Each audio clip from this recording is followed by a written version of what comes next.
Okay, now we cut out the rudder and the fin. And you can see we formed all the rolled parts like we always do. That's a piece of cardboard that forms the piece that's going to butt up against the fuselage. Turns out I don't need tabs in the fuselage. Must have been thinking of something else. I drew a line there where that piece goes and put a little glue on it. And this just slides. You can see that round piece is the base, so that's why you roll over the paper on the bottom, because it isn't flat. It rolls around. It's kind of thick. Took a little extra glue off of there. And then you stick this in here.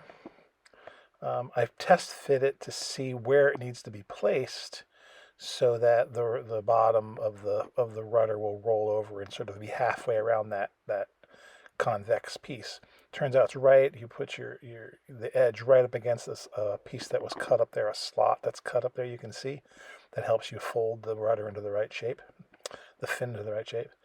So that's perfect, and make sure that sort of starts to roll around. You want to make sure it's flat because that's what's going to mate to the very back end of the fuselage.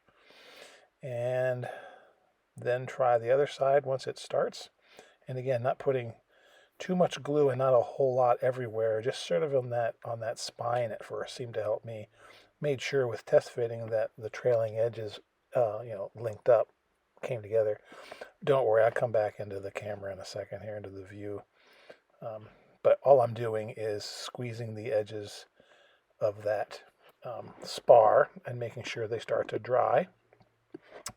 And then all I need to do is sort of carefully form all the edges. And you can see that bottom part, how round it is. It actually looks pretty good. I was pretty pleased how it turned out. And now, once that's dry, now go around the edges. And basically, a little bit of glue here and there, and then carefully tweeze them shut with your fingers or a pair of tweezers. The tweezers are nice because you can get just the very tip, because you don't want to flatten these so that everything is flat knife edge. You want it to come as has to be a shape, has to have a sort of a triangular shape almost. And that glue works really well. Again, just sort of getting it close. You can see there's a piece there I'm going to have to add a little more to. And that piece actually closed, it looks like, but then later on it actually opened up again. And then here's the base again. I needed a little bit more glue down there to cover the rest of it. That looks like a lot, but that's trying to get it down into where the paper is going to touch each other. And then again, you can always take off the excess with a strategically placed finger, swiped finger. So that's easy. I'm just kind of squeezing it shut, but being very gentle here because, again, you don't want to compress things. I know some people who do these much better than I will put things like tissue paper and other rolled up bits of paper in the inside of components like this to actually give it some structure and make it so it doesn't collapse. Because once it collapses, then you're out of luck, because then it's going to be bent. It's going to look really bad. So in my case, I was just trying to be very careful, and it's kind of airy, and it worked really well. But in the next time I do this, I might think seriously about putting that on. Now, it's just outlined where it goes, the fin goes, but then I saw this little dot here, and I realized I'm missing something. So I went back and looked at the plans, and it turns out what I'm missing is the tail wheel. The tail wheel has a piece of wire that goes through the bottom of the fuselage and up through that component. So I'm trying to make that where that's supposed to go. And then I'm just playing around test fitting it. I kind of put it up against it and then push down a little bit. And it looks like I'm going to have good connection. It's going to be straight. It looks like it's going to work just fine. So again, test fitting and making sure it's the right size.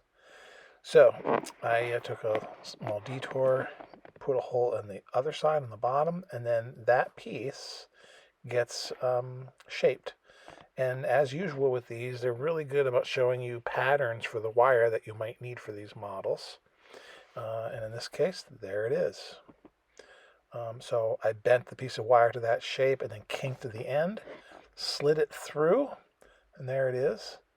And And now I'm going to just put a little bit of super glue on either end just to sort of lock it in place.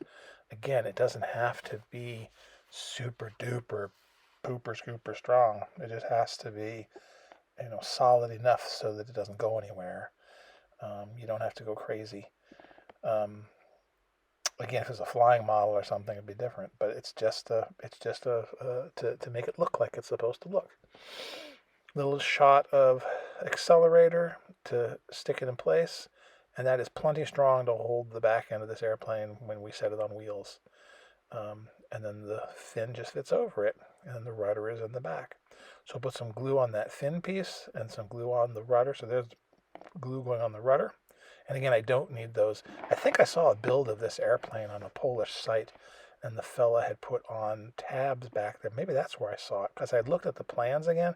For the life of me, I can't find where it says there's tabs. So apparently I was okay putting that together in the back of the fuselage. Anywho's, I'm putting glue on the inside there. The idea will be to put this together and then kind of push a little pressure and squish it down so it spreads out a tad. And then actually the glue will touch and it should be good. So now this is kind of simple. All you're doing is making sure it's straight. When that glue starts to dry, you make sure it's vertical, you make sure it's straight, you sight it down from the back end, from the front end. You're making sure there's not a twist in it, and just using a little care. And when you're done, you've got a rudder and a fin that looks pretty good. Those little white marks are going to be where a spar goes through for the stabilizer, which is probably what I will do next. But anyway, there you go. It looks good, and it's, again, straight, and it's nice when you put the tail on. It starts to look like an airplane now. Can't wait to put the stabilizer on, and then the wings, well, of course, then it's basically done. But it's going very well. That piece is a little bit, I need to put a little glue in there. So what I did was add a little glue.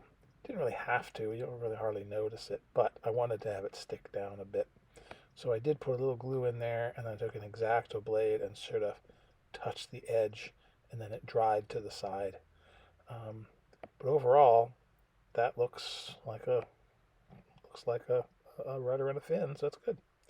Now, what I didn't show, because it was easier, I was test fitting this, was I had to put on the roll cage. That roll cage, again, measured off the plans. Those are just stretched sprue, and I painted them gray. And they're just put in there with some white glue and then strengthened with super glue.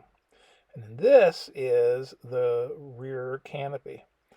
And it's kind of weird how it's cut. You can see inside there's little bits of very thin clear plastic in there. The kind of plastic that comes in packaging. I tried as an experiment. I'm hoping it doesn't have waves and crinkles in it. Glued it in with white glue and let it dry overnight. And I test fit this a bunch of times. Fits on those teeth, and then hit on either side. But yeah, see those lines there on the canopy piece? Those were cut pieces. So it actually was a dart right through the windows. So I wasn't sure how it was going to work. It ended up okay, but a little dubious how it's going to fit with the rest of the canopy when I make it. But we'll see. So put a little glue where you need to go, especially on those teeth and on the sides.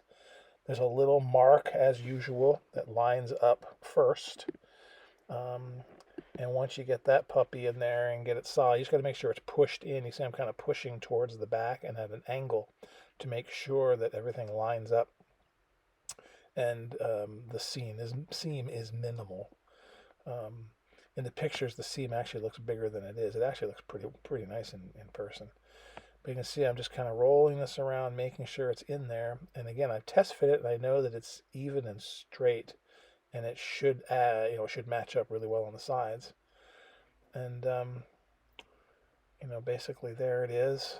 Here's a little piece that's kind of sticking out. And what's good about the white glue is it dries clear.